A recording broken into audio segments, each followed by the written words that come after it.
I'm Val Johnson. Thank you so much for joining me for Interludes Extra. Check us out and enjoy. Hey, Michael, how's it going? Hey. Hey, welcome.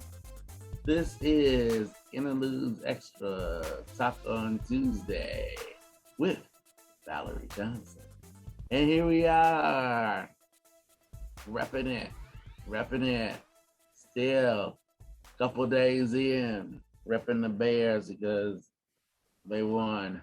I'm always happy to hear when they win. I am always excited. And there was a lot of baseball, a lot of football over the weekend. And yes, and there will be some more baseball this week for a certain Chicago team, the only Chicago baseball team, Chicago White Sox, going to the playoffs, start on Thursday. So in 2 days, they'll play the Houston Astros.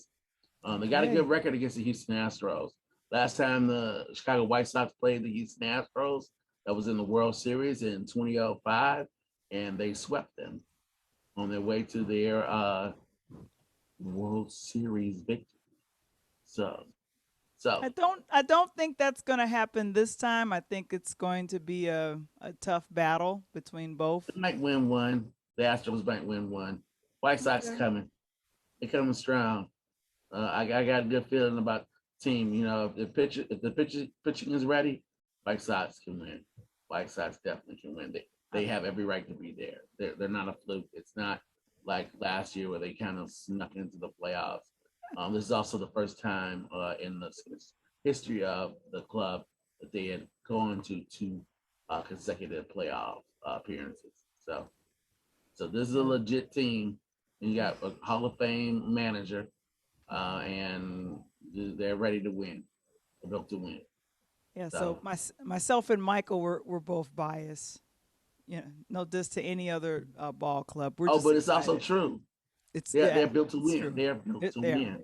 Pitching usually wins. We have some of the best pitchers in the league. They got a little bit hurt toward the end of the year, so our record is not as strong as it could be. But we got pitching, and pitching usually wins playoff series. So it could be good. If you have a favorite team, put it in the chat. We'd like to know which one that you were rooting for or are rooting for, because I know they're Yes. Well, now that's football. I was thinking baseball, but yeah, if you have a White favorite Sox. football, White Sox, basketball, you're allowed to say White Sox. yeah. Well, I'm Be gonna proud. do the Bears. Be proud, White Sox. I'll be proud. The White Sox.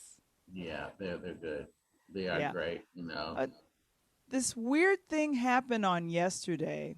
I was on social media, but not really on social media, just doing my usual. And I have we both have an Interludes podcast Facebook group, and I had some fun things to post. And when I went to post them yesterday morning, around, 10:40 Central Time, 11:40 Eastern, I couldn't do anything. And I was trying to figure out what happened. Michael, do you know what happened on Monday? Yeah, on Monday. What happened yesterday? Well, Monday followed Sunday, and Sunday was the big interview on 60 Minutes with the so-called Facebook whistleblower. So the fact that someone out there in the internet universe chose to level Facebook for a while makes a little bit of sense. I'm sure it was not mistaken. I don't know if what's come up. I'm not going by any reports. I'm just telling you, like, based solely on that. Based solely on that, the information we found out about Facebook and Instagram and. I was just about to mention that. And WhatsApp. So you had 3 social situations totally. I'm sorry, 4, because you have Facebook Messenger, you have WhatsApp, you have Instagram, and then you have Facebook. And what do they have in common?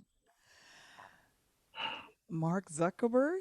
I don't know.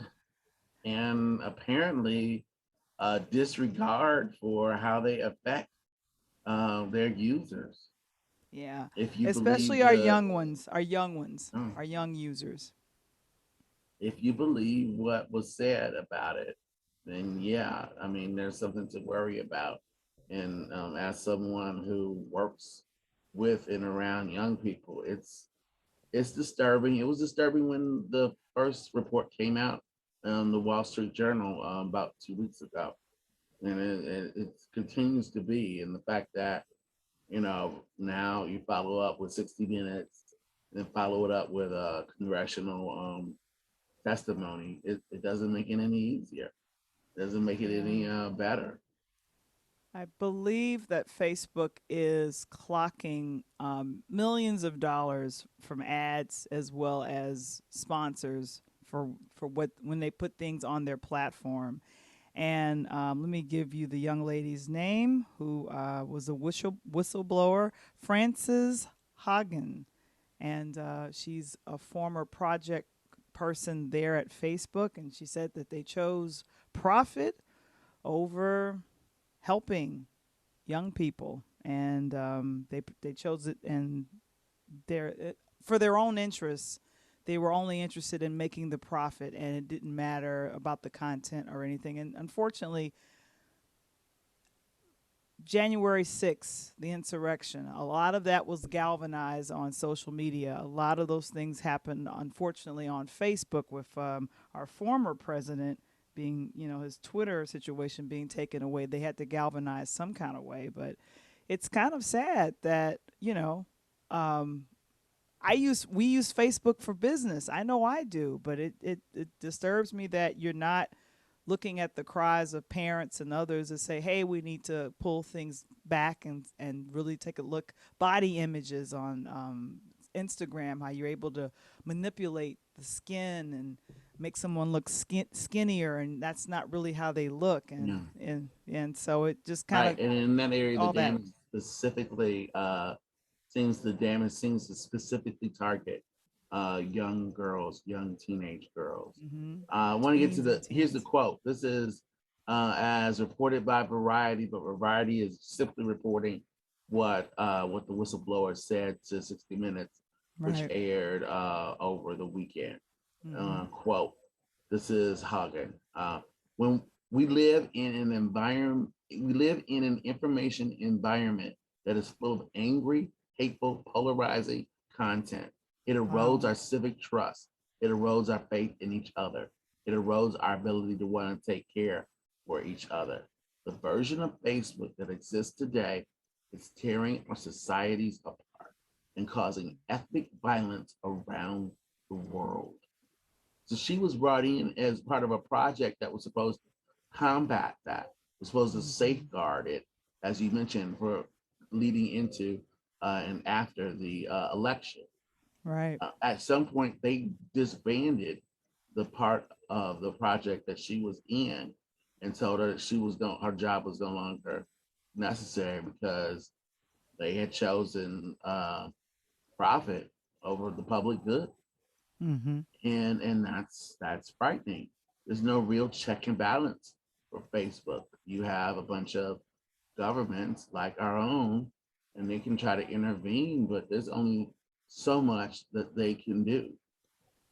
Social media, yields a power that is unlike any other. And then when it's used and you happen to be on the side that you agree with, you want to support that power. But on the same hand, that's still, to me, quoting one of my favorite musical artists, like no one group should have all that power.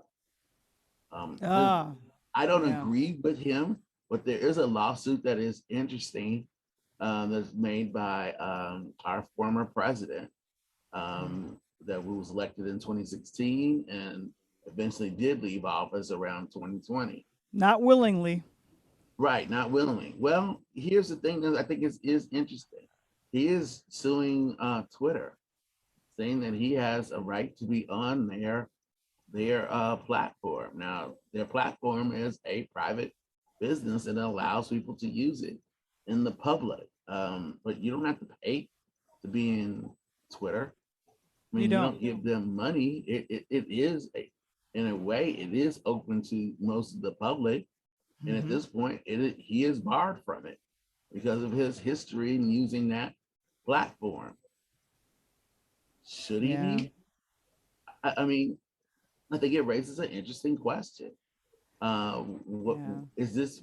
Is social media really private companies at this point, or are these almost like media companies? You know I that bel that broadcast and publish. And if so, then they have. If they are, then they have long shirked the responsibilities that other media companies that publish things in the public good do and must adhere to. I So know that I know one thing is that broadcast companies had to always follow FCC rules. So it's under right. the federal regulation, Mm-hmm. federal commission. So you couldn't do this, you couldn't do that, but you'd have to kind of follow that. And then also anything on radio, like the old way of things in broadcast. That's how that would work. You'd have to follow those rules. But then the internet came and it just kind of opened things up. And Wild Wild so West. we in the east, to the east, my brother, to the east, and to the west, and to the north, and to the south. Facebook's been around, I believe, since 2006. And according to AP News, Facebook's annual revenue has doubled from 56 billion in 2018 to a projected 119 billion this year. And this is based on some estimates done with a group called FactSet. And meanwhile, the company's market value has soared up to 375 billion. Yes, I'm using the word billion. Billion. It's a, it's that's a Yeah, and lot of that's a it, lot of users and a lot of money. it's only going to go up because they are pretty much lawless and international. So they do what they want when they want. And the brave, the courage that it takes for someone like this whistleblower to do what she's doing, to stand up and speak out for what she believes is right is phenomenal. Yeah. And if more So people I could do that, that would be great. We do need yeah. to check these organizations. They are too big. It is a problem. So And I have to say this. I don't know if you guys remember the social media platform Friendster. I love Friendster. I used to love Man, I it. was all over Friendster. I used to Wow. love it. Yeah. Napster. What was the other one? Oh, MySpace MySpace. still exists in some form somewhere. Yeah. Mm-hmm. Yeah, so it just in the same way that Amazon has become the juggernaut when it comes to shipping and moving things around the world, Facebook has become the juggernaut when it comes to communications and literally social media all over. That's the reason why people on Twitter were very happy to say, "Hey, welcome Facebook guys. We're still open." It was hilarious. Some of the little tweets and stuff that were coming out because they were unaffected by what had happened because they're not owned by Facebook. They're their own separate Right. And entity. for the three people listening that don't know it, Instagram is part of Facebook. Yeah, Instagram is part of Facebook. So when you go to Instagram, like you still getting away from Facebook. No, not really. not really. Because yeah, Facebook long saw the uptick of Instagram and said, yeah, we want in, we're gonna buy you. And they did. They bought them. Yeah, yeah. So, but I will say this that um we have definitely had a I've had a good relationship with Facebook as far as promoting interludes. I just want the more of the things that will happen as far as regulating and helping because I don't have kids, Michael, but you do, and there's other people in our listening audience that have tweens and teenagers. you guys have just got to watch and monitor their social media. You can't let them be out there just all willy-nilly, because people have literally been bullied and people have unfortunately harmed themselves because of the crazy that has happened. And it's hard to police such a wide and vast thing like a Facebook or like an Yeah. Instagram. I mean, Yeah. if your kids are at an age where you would not let them vape, then you might not want them to really be on social media the way they probably are right now, because it is as harmful, if not more harmful, potentially more harmful, to be in social media. Yeah. But but anyway, earlier this evening we had a guest on, and I was excited to have him on because Yeah. he's a entrepreneur. But the most important thing is he's our sponsor for October. Thank you, sir. Stan Matthews, you guys checked him out earlier this evening, and he was doing a little chat about, his favorite movies Marketing, and marketing and stuff like marketing that. king. So I'm learning a lot from him, and I was just excited to sit down and talk with him. So the upcoming episode on tomorrow for Wednesday, we will be chatting with Stan Matthews. Yes, yes. So he's got a real laid out plan of how he does things, but I think it's because he's ex-military. He's an ex-marine, Michael. That's what it Dun, is. dun, dun, dun, dun, dun. Yeah, he's got a 18 plan. And you wanna get with the program. You want to be in the van, okay? I know. That marches forward and lays things out. Yeah, so I'm excited I had a chance to chat with him, so that is the latest episode that is coming on. And like I said, I was promoting this on Facebook before it went down. That October is Breast Cancer Awareness Month, so we will be Yeah. chatting with some folks that have survived and that are they are advocates for breast cancer awareness. So for my ladies out there, have you had your yearly mammogram? I know it's COVID. I know we're freaking out about that, but we need to get back and let's trust our doctors and let's get screened. Yeah, that's been a message from the NFL. They have their campaign, their Mm-hmm. crucial catch campaign, Yeah. which is to get checked out by a doctor so you can catch that diagnosis early. Unfortunately, we saw that the wife of Governor Ron DeSantis, Mm. earlier this week was they went public and announced that she had been diagnosed with breast cancer as having Mm-hmm. that. Certainly, regardless of politics or Right. wherever you might be in, what party, we certainly wish her the best in possible recovery and treatment and that. Um, yeah, COVID really kind of threw everything for a loop. And this is one of Mm-hmm. the things that just get to your doctor, get to your doctor. And get screened, get screened. It is crucial. Definitely. That's right. So, what's your name, Michael? My name is not Valarie Johnson, but your name is, and this has been an Interludes Extra with Valarie Johnson.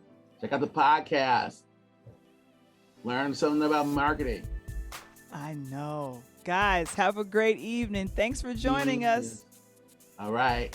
Thank you for watching the Interludes Extra. Please like and subscribe to Interludes, our YouTube channel. I'm Val Johnson. Take care.